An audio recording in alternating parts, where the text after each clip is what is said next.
বছরের প্রথম দিন আর মায়াপুরে কাটাবো, এটা যেন আমার কাছে এক স্বপ্নের মতো। আর সেই স্বপ্নই আজ বাস্তবে পরিণত হয়েছে।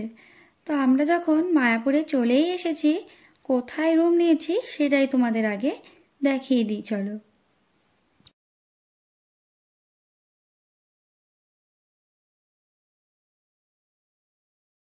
ভীষণ সুন্দর, তাই না? আর এই যে সামনেই মন্দির রয়েছে, তবে ভেতরে ভিডিও করা বারণ, তাই তোমাদের আর দেখালাম না। চলো এবার তোমাদের ভেতরের দিকটাতে নিয়ে যাই।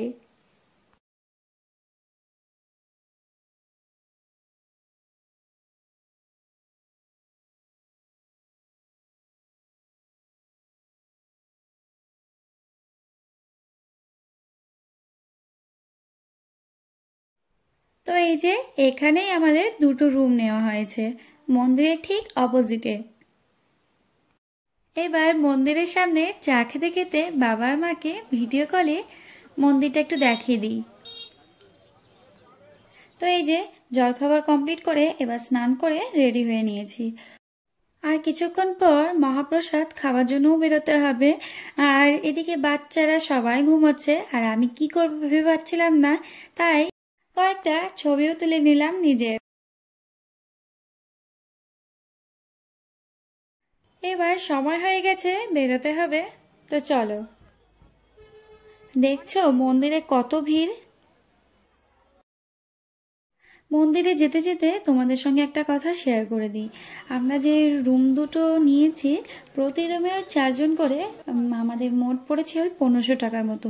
আজকের দিনে বেশি যেহেতু, কিন্তু অন্যান্য দিন একটু কম পড়ে। আর এইদিকে দেখো মন্দিরে কাজও চলছে, আর এই মন্দিরটা আজকে বন্ধ রয়েছে, ভেতরে গিয়ে দেখা হবে না, তবে অন্যান্য দিন খোলা থাকে। তো ওই যে আমাদের রুম দুটো দেখা যাচ্ছে এখান থেকে। এই যে ঘুরতে ঘুরতে এবার চলে এসেছি। ওরা এদিকে মহাপ্রসাদের কুপনগুলো নিয়ে নিচ্ছে, আর এইখানে প্রতিটা কুপন 80 টাকা করে পড়েছে আমাদের।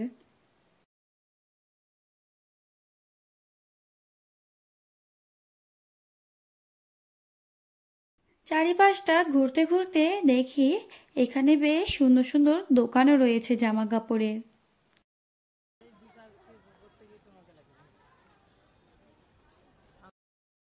আর এই মন্দিরের চারিপাশটা খুবই সুন্দর করে সাজানো রয়েছে, বিশেষ করে নানান ধরনের ফুলের গাছ, আরও অনেক রকমের গাছপালা রয়েছে এখানে।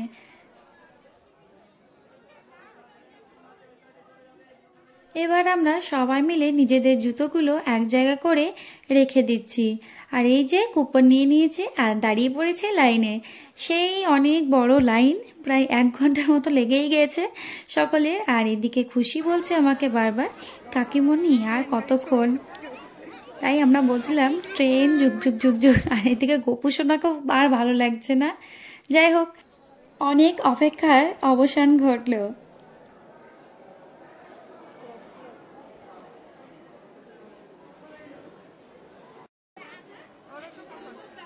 ভেতরে দেখে বুঝতেই পারছো প্রায় 1,500 থেকে 2,000 মতো মানুষ অনায়াসে খেতে পাচ্ছে।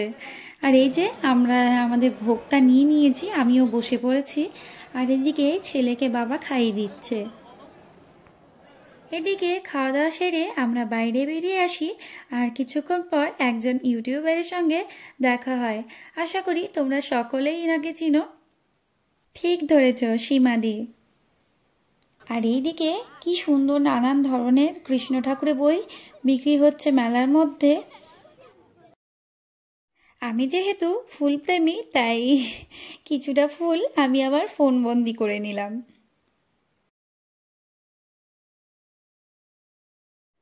হাঁটতে হাঁটতে আমরা মন্দিরের সামনে আরও একটি মন্দির রয়েছে, তো সেখানে যাব। তার জন্য ফোনগুলো জমা করে দিতে হবে। আর ওই মন্দিরটা ঘুরতে ঘুরতে আমাদের প্রায় 1 ঘন্টা লেগেই গিয়েছিল।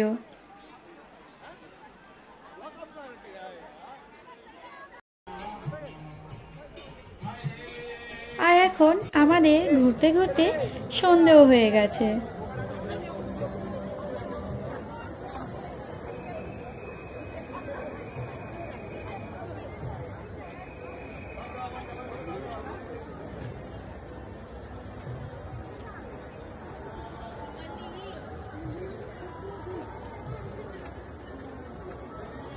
তো এই হচ্ছে আসল মন্দির, যেটা বাইরে থেকে দেখিয়ে দিচ্ছি।